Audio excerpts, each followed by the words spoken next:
Santa Coloma de Gramenet va tornar a sortir ahir al vespre al carrer per protestar contra la corrupció que assetja el consistori de la població.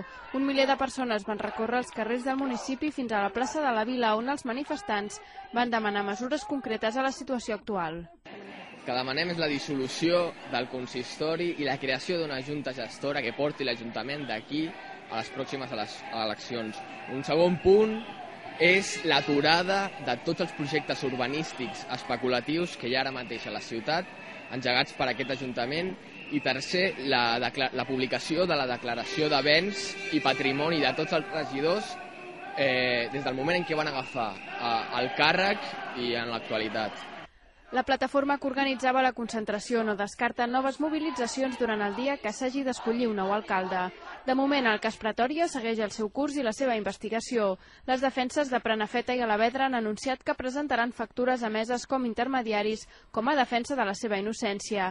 També s'ha conegut que Luis García, el considerat cervell de la trama Pretòria, controlava una desena d'empreses que presumptament servien per distribuir els beneficis de les operacions urbanístiques en investigació.